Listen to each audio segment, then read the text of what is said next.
an waan faayidaa uummata Oromoodhaaf dubbadheedhaaf kan mufatu mitiiti. Abbaan barbaade gara fedhettaa dalagan isa fudhadhu jedhe yoo ta'e.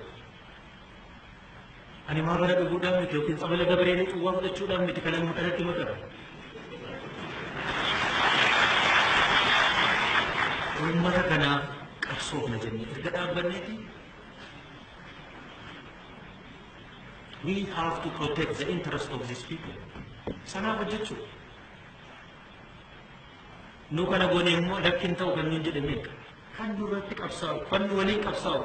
Bakkee kan jiru miti bar kan nu keessa jiru asu meeqatu nurratti daba hojjetaa jira. Meeqatu hojii keenya nu jala balleessaa jira. Kana qabsoo keenyaan kileer godhuun nurra jira. Kileer godhuun nurra jira. Dhaabni kun dhaaba cimaa uummanni kun itti abdata. Ammallee abdiin godhanne uummanni. Ammallee abdii kan itti godhatu mootummaa kanarratti kan abdii godhatu ta'uu danda'utu irra jira. Eenyuun laa eenyuun deddeebisnee dubbanne jira. Ummata dhaggeeffatu ummata wajjin haa hojjennu waan uummanni barbaadu sana haa hojjennu.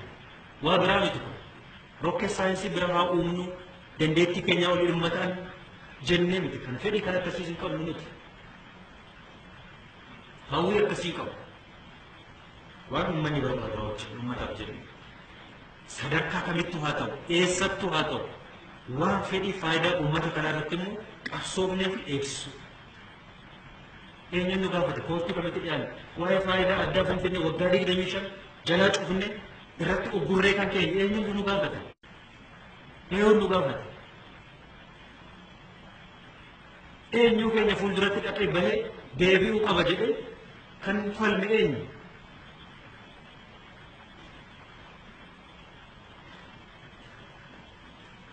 Eegsisuu danda'uutu nurra jira hojjechuu qaba.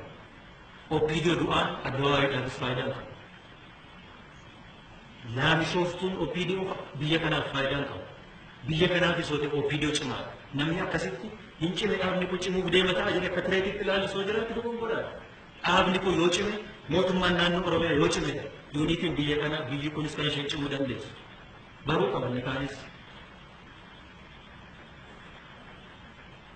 Waan intarastii uummata kanaaf wannoo biraan qabnu hojjechuudhaaf wannoo inni kaan hamaan ijaamaan ilaaluu qabu. Inni keessa jirus inni ala jirus.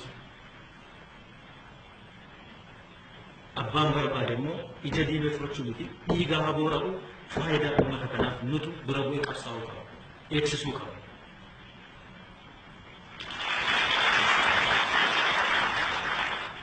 Kanaaf an hoggansa keenya cimsaa hoggansa keenya yuunitii hoggansa keenya cimsaa tokkummaa hoggansa keenya cimsaa waan qabanneef immoo ciniinnanne hojjenne uummata kana agarsiisuu danda'utu nurra jira.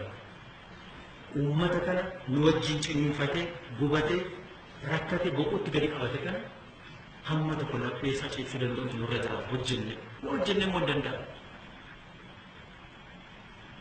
Uummanni kun uummata nu hubatu dadhabee miti yoo itti dubbanne nu hubata qulqullummaadhaan dhugaadhaan.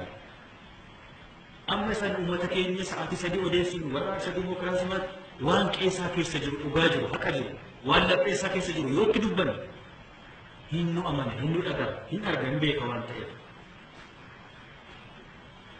Yoo xinna waan hojjenneefis hin arga ragaa nuu ba'a. Kanaaf iyyuu silphaan dhaabni kun immoo kufee hin kufu silitti kun qaba amma harkaatii uummata gaachana cimaa qaba harkaa. Abbaan barbaade odeessa malee abbaan barbaade oduusaa daldalatee waan jiraatu itti fakkaatee daldalata malee uummanni kun dhaaba kana waliin jira. Miliyoona 4 mitiiti namni 400 hin qabu.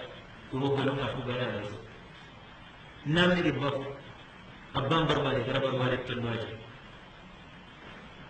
Ajandaa biraan qabu gajiitti kaffallee uummata kanaaf jennee itti dhukkubsannee itti dhamaanee jireenya keenya itti dhabnee jira. Abbaan barbaade nu harkatti balleessuu hin danda'u. Dhimma faayidaa uummata kanaa.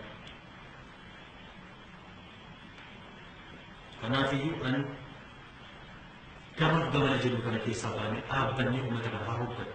Uummata kana dhaaba kana mootummaa kana.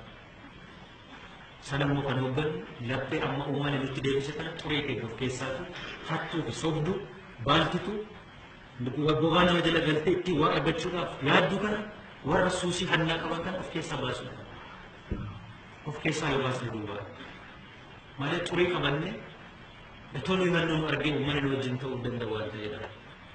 Karaa hammeenyummaa qabu kanarratti qabsaa'uu danda'u nurra jira waan ta'eef an dhimma kana qabannee yoo hojjenne waan gaarii argannee jirra. Uummanni keenya hundaa'u uummata keenya nuti kan barbaadu abbaan barbaade gara barbaadetti haa deemu. Uummanni keenya nu wajjin jira taanaan waan nuti hojjennu hin jiru. Har'a nu wajjin jira uummanni keenya waan ta'eef kana qabannee injifannoo amma arganne kana qabannee rakkoo ammaan dura keessa turre keessatti karaa hin deebineen jabaannee hojjenne hojii kanaa ol bu'a qabeessa ta'e hojjechuu dandeenya waan ta'eef akkasitti jabaannee haa hojjennu kan jedhuma ergaa kana dabarsuudhaaf ulfaadha.